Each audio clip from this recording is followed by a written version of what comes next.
Assalamualaikum warahmatullahi wabarakatuh. Lanjut.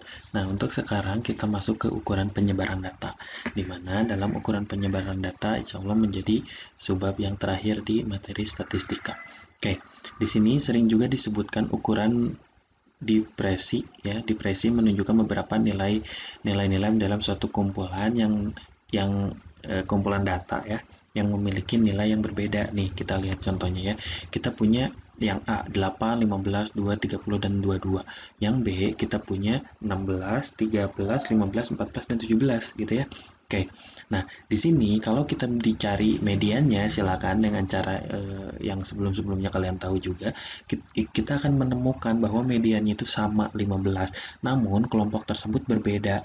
Nih, lihat saat dibuat menjadi seperti ini nih, lihat garisnya untuk yang kuning, ya. Untuk yang kuning ini data A, ya. Garisnya itu seperti ini, ya. Lalu yang merah itu cenderung dekat gitu, cenderung dekat. Nah, di sini mempunyai keartian kalau misalnya bagi yang jauh-jauh seperti ini cenderung heterogen. Heterogen itu apa? Heterogen itu jadi data yang didapatnya itu cenderung ya berbeda-beda gitu, berbedanya sangat jauh juga. Kalau kalau misalnya cenderung homogen itu mendekati yang sama gitu, sifatnya juga sama, nilai-nilainya saling berdekatan gitu. Itu yang membedakan. Itu sebabnya di sini perlu adanya ukuran penyebaran data. Nah, jika ya di sini jika x1, x2, x3 sampai ke xn gitu adalah suatu kumpulan data di mana x1 itu data terkecil, xn itu data terbesar, lalu di situ itu ada kuartil 1, kuartil 2 dan kuartil 3, itu yang sudah kita ketahui di awal, ya, dinamakan statistik 5 serangkai. Nah, gini, statistik 5 serangkai ini kalau kalian ingat di materi median itu ada yang kotak-kotak kecil itu yang apa? Yang ada XN, XI. Nah, itu kepanjangannya langsung ke sini gitu, ya. Oke. Langsung kita lanjut ke yang pertama, itu ada jangkauan data, ya. Nah, untuk menganalisis data, kita perlu tahu penyebaran data tersebut, yaitu ukuran sebagai berikut, yaitu yang pertama rentangnya, ya, atau jangkauannya yang dinotasikan sebagai ini, ya, R, XN ke I gitu, ya. Nah, dinotasikan seperti ini. Lalu ada hamparannya, hamparan atau jangkauan antar kuartil. Nah, jadi kita masih tetap berhubungan sama kuartil, itu dinotasikan seperti ini, ya, Q3 dikurang Q1, berarti kita harus cari nanti, ya. Lalu simpangan kuartil. Simpangan kuartil adalah setengahnya dari hamparan, yaitu 1/2 nih dari Q3 dikurang Q1. Oke, next. Nah, di sini ada contoh. Tentukan nilai-nilai atau jangkauan dari yang di bawah ini gitu, ya. Oke, kita harus tentukan dulu Q1 dan Q2, Q3. Nah, untuk menyusun Q1, Q2 dan Q3 itu kan datanya harus disusun dulu. Kebetulan data yang ini memang sudah disusun gitu, ya. Maka kita langsung tentukan saja Q1 dengan cara yang sama, ya. 1/4 N plus 1 itu didapat dari mana? Itu coba kalau kalian masih belum paham, buka lagi untuk median, ya, silakan. Maka didapatnya 5,5. Untuk 5,5 kan berarti ada di antara ini, ya, 45 sampai 46. Dicarilah di situ, maka kita punya 45,5. Begitupun Q2, ya, dan seterusnya ini sampai Q3. Nah, kita mendapatkan 50,5. Ini ada di letaknya di 16,5. Jadi urutan ke 16,5 itu ada 50,5. Nah, lanjut seperti apa? Nah, tadi itu ditanyakan kan rentang, hamparan sama simpangan kuartil. Nah, di sini kita punya untuk rentan itu kan R, XN min X1. Untuk rentang atau jangkauan kita punya R, XN min 1 per X min 1. Nah, yang ini, ya, yang ini didapat dari mana? Nilai terbesarnya dikurangi nilai terkecilnya. Nilai terbesar di sini kan ini, ya, 54 dan nilai terkecilnya 41, maka tinggal kurangi aja sehingga jawabannya adalah 13. Berikutnya hamparan. Hamparan itu kan kuartil 3 dikurang kuartil 1. Maka kita punya 50,5 dikurangi 45,5, maka kita punya 5. Oke, ya. Terakhir, simpangan kuartil. Nah, simpangan kuartil itu kan setengahnya dari hamparan. Berarti 1/2 Q3 min Q1. Itu artinya setengah kali 5, yaitu 2,5. Oke, next, ya. Nah, di sini kita punya soal. Nah, soalnya silakan kalian untuk kerjakan. Caranya itu sama dengan yang di pinggir, ya. Jadi silakan kalian boleh nge-pause dulu. Langkah pertama jelas itu harus disusun dulu. Nah, selain itu ada juga yang berikutnya yang harus kita ketahui yaitu simpangan gitu ya. Dimana di simpangan ini untuk A itu ada sampai 3 ya, simpangan rata-rata. Jadi kita masih berhubungan dengan rata-rata dari data X1 sampai ke X didefinisikan dengan ini. XR sigma I sama dengan 1 ke XI min X bar per N gitu ya. Kayak dimana X barnya itu kalian tahu ya, X barnya itu adalah rata-rataan ya. Oke. Nah, jika datanya berkelompok, kita menggunakan yang ini. Lihat, ini sudah tidak asing lagi ya bentuknya. Ini sudah tidak asing. Hanya saja ini menggunakan mutlak di sini. Gitu ya. Sigma FIXI min X bar. Gitu ya. Oke, ini boleh kalian ditulis terlebih dahulu. Berikutnya, B, ada ragam atau varians, di mana diketahui untuk datanya jika X1 sampai ke N, itu dinotasikan dengan rho kuadrat. Ya, rho kuadrat, maka rho kuadratnya itu sama dengan sigma I sama dengan 1 ke N dari XI min X bar. Ini yang dikuadratkan ya per N. Nah, untuk data berkelompok itu hampir sama dengan yang simpangan, namun di sini coba lihat ininya dikuadratkan gitu ya, dari XI min X barnya dia dikuadratkan, sehingga untuk XI-nya data ke ya X barnya rataan seperti biasa, frekuensi kelas I-nya kalau FI, nah kalau sigma FI-nya jumlahnya gitu ya. Oke, next. Ini ada simpangan baku nih. Kalau misalnya ragam varian itu rho kuadrat, nah kalau simpangan baku itu hanya rho aja. Itu maka kalau seperti ini, lihat ya, sigma sigma xi min x bar kuadrat per n. Nah, ini sama kan dengan yang ini? Sama dengan yang ragam, maka yang ragam ini kita hanya butuh mengakarkan saja, sama hanya dengan data berkelompok. Ini sama. Ya, rumusnya sama dengan yang ini. Tinggal diakarkan saja. Oke. Nah, next kita punya contohnya gitu. Kita punya simpangan rata-rata. Tentukan simpangan rata-rata untuk data ini. Gitu ya, data ini. Oke. Semua kita harus cari rata-ratanya. Nah, rata-ratanya itu gimana? Ini tinggal dijumlah-jumlahkan saja kan. Semuanya tinggal jumlah-jumlah, nanti dibagi keseluruhan datanya. Nah, kita setelah dijumlahkan ini, maka datanya saya punya 20. Dibagi dengan 8, maka jawabannya adalah 2,5.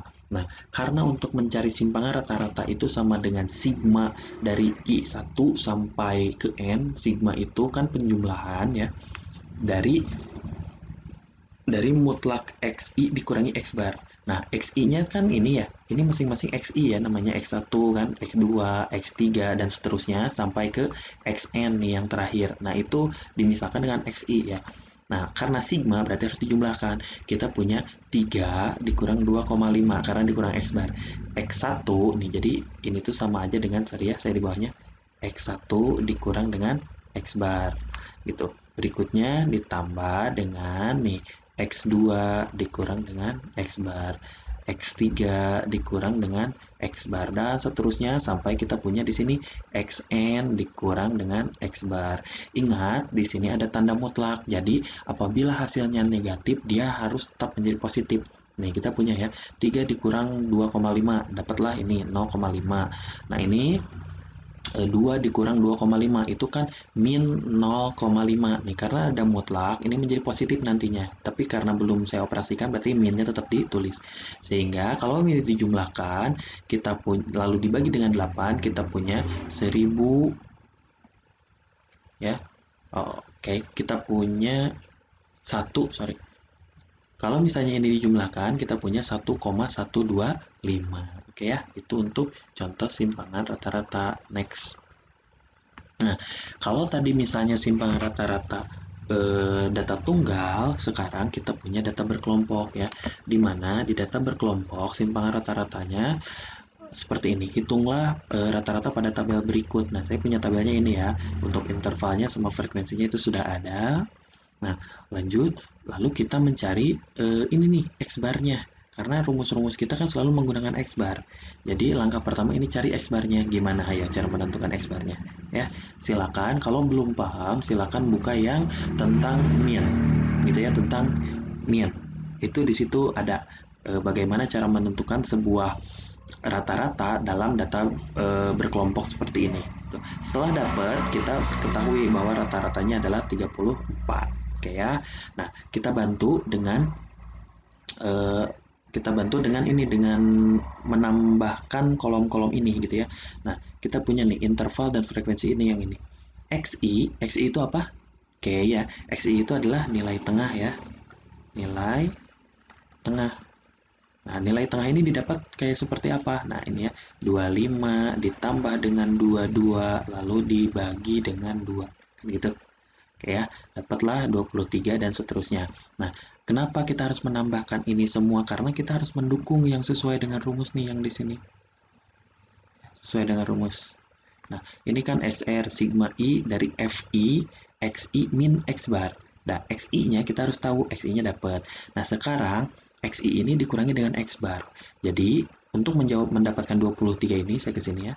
Nah, berarti kita punya kan 23 dikurang dengan X barnya 34. 34. Nah, ini kan jawaban sebenarnya min 11 ya, min 11 nih, tapi karena dia ada di dalam mutlak maka dia menjadi positif 11. Sama ya, berarti untuk mendapatkan 6 itu 28 dikurangi dengan 34 sama dengan 6, 33 dikurangi dengan 34 sama dengan 1, dan seterusnya gitu ya. Itu sama caranya dengan yang ini. Nah, setelah itu karena yang ditanyakannya itu adalah jumlah keseluruhan dari sigma 1 ke N dari FI yang dikalikan dengan mutlak XI min X bar, maka ini dikalikan dengan FI-nya, dengan frekuensinya. Gitu ya, ini frekuensi kan? Nah, ini FI ya. Dengan FI-nya maka 2 dikali dengan 11 itu jadi 22. 8 dikali dengan 6 jadi 48. 9 dikali dengan 1 9 dan seterusnya. Nih, karena ditanyakannya ada sigma, maka ke semua ini gitu ya harus dijumlahkan. Maka didapatlah 158. Oke ya. Nah, berikutnya ini sigma I ke FI, berarti itu adalah jumlah dari data yang ini. Ini sigma FI ya, di sini jawabannya adalah 30 kan. Kalau dijumlahkan ini menjadi 30. Sehingga untuk masuk ke rumus yang ini, kita punya 158 dibagi 30 itu menjadi 5,27. Sehingga simpangan rata-rata dari tabel frekuensi ini itu adalah 5,27. Oke ya. Next. Nah, ini ada contoh lagi untuk varian dan simpangan baku. Saya langsungkan saja ya untuk contoh-contohnya. Nah, di sini untuk varian terlebih dahulu karena sesuai dengan rumus tadi, untuk menentukan standar baku atau standar deviasi namanya ya, itu yang ragam itu tinggal diakarkan saja ya gitu. Jadi kita cari yang ragamnya dulu. Nih, tentukan ragam dari 4, 5, 6, 7, 8, 6 ini. Gitu ya. Nah, seperti biasa, kita harus mencari X barnya terlebih dahulu. Kenapa? Karena nih di rumusnya kita membutuhkan X bar kan. Gitu. Maka dicari X barnya, maka didapatlah 6. 6 itu dari mana? Ya, kalian sudah tahu sendiri. Kalau belum paham, silakan baca tentang min. Oke, setelah itu kita harus cari XI min X bar. XI-nya kita tahu nih 4 gitu ya, masukkan. Nah, ingat di sini tidak ada apa namanya? Tidak ada mutlak gitu ya. Jadi berapapun hasilnya nanti tinggal dikuadratkan saja gitu. Toh kalau keluar kuadrat kan nantinya juga jadi positif ya. Ini 4 dikurang 6 itu kan min 2 nih. Ini min 2. 5 dikurang 1, 1 min 1, sorry. Ini 0, ini 1, ini 2 ya, yang ini 0. Nah, hasil-hasil itu dikuadratkan. Min 2 dikuadratkan kan jadi 4. Lalu min 1 dikuadratkan 1, 0 kuadratkan 0, 1 kuadratkan 1, 2 dikuadratkan 4, dan 0. Ini dijumlahkan ya, dibagi dengan 6. 6 itu dari jumlah ininya kan. Nah, dari jumlah ini semua gitu ya. Itu 6, maka 10 per 6. Kita punya 1,67 ya. Kita punya 1,67. Nah, itu untuk ragam ya, untuk ragamnya nih. Untuk simpangan baku ya tinggal diakarkan saja keduanya gitu ya. Nah, maka kan kita mencari rho-nya aja. Rho sama dengan akar dari 167. Maka jawabannya adalah 1,29 gitu ya. Oke. Nah, kalau tadi misalnya data tunggal, sekarang kita punya data berkelompok. Memang sedikit agak ribet kalau misalnya yang data berkelompok. Karena seperti biasa kita harus menambahkan tabel-tabel yang memang mendukung untuk masuk ke rumus ini gitu ya. Nah, sama ya untuk ragam sama simpangan baku itu masih tetap sama gitu. Kita cari ragamnya dulu baru nanti simpangan bakunya. Oke, diketahui katanya, hitung ragam pada tabel berikut nih. Tabelnya tinggi badan ya, untuk frekuensinya ada sampai segini. Untuk 30 sampai 39, ya, memang ada gitu ya, tinggi badan yang segini. Ya, ini mah contoh saja ya. Oke, ini 60 ya di sini. Nah, itu ada seperti ini. Maka kita cari X-bar-nya terlebih dahulu. Bagaimana cara menentukan X-bar nih? Sigma Fi kali Xi per Sigma Fi. Nah, kita dapatlah ini. Nah, kalau yang belum paham, buka lagi ya, silakan. Nah, ini untuk menuju ke jawaban haruslah membuat tabel tambahan nih. Kenapa harus membuat tabel tambahan? Karena kita butuh ini. Butuh Xi min X bar ya. Xi-nya berapa, X bar-nya berapa, lalu Fi-nya, kemudian sigma-nya. Jadi kita mendukung ke sini. Nah, kita buat tambahan dulu ya. Ini kita punya Xi min X bar dulu. Nah, Xi-nya nilai tengahnya itu kan dicari ini di sini ya. Nilai tengahnya itu berapa? 39 gitu ya. Sorry. Nah, di sini ya. Untuk XI-nya misalnya 39 ditambah ini 69. 69 bagi 2 gitu ya. Nah, jawabannya 34,5 dan seterusnya ini berapa ya? Ini berapa? Ini berapa dan seterusnya. Nah, karena di sini XI min X bar, berarti XI ini 34,5 ini harus dikurangi dengan ini ya, dikurangi dengan 64, maka didapatlah min 29,833. Yang ini pun sama, semuanya dijumlahkan ya dengan cara yang sama. Nah, berikutnya ini 29,833 ini dikuadratkan. Dapatlah ini. Oke, dan seterusnya sampai 110. Nah, setelah ini dikalikanlah dengan FI-nya. Ya, karena kan mendukung ke sini nih. FI-nya 6 berarti 890,03 dikali 6 kita punya 5340,17 gitu dan seterusnya. Ini silakan menggunakan kalkulator saja ya. Nah, untuk ini kan sigma berarti ya udah sigma I ke N-nya, maka dijumlahkan dari keseluruhan ini. Tinggal dijumlahkan saja. Yang FI-nya pun sama ya, tinggal dijumlahkan saja. Maka kita punya ini 16898,33 dibagi dengan 60. Itu sama dengan 281,64. Nah, itu adalah ragamnya. Ragam atau varians ya. Nah, berikutnya adalah simpangan baku. Nah, untuk simpangan baku ini tinggal diakarkan saja. Maka rho sama dengan akar 2816,64. Itu jawabannya adalah 16,78. Oke ya. Nah, segitu silakan. Kalau misalnya belum paham untuk dibaca-baca kembali atau diperdengarkan kembali. Nah, ini next ada soal yang pasti kalian ingin sekali mengerjakannya. Silakan untuk di-pause terlebih dahulu atau di screenshot terlebih dahulu lalu ini kerjakan ya. Terlebih dahulu untuk materi kali ini silakan untuk diulang kembali kalau misalnya kalian belum paham. Dicukupkan sekian. Assalamualaikum warahmatullahi wabarakatuh.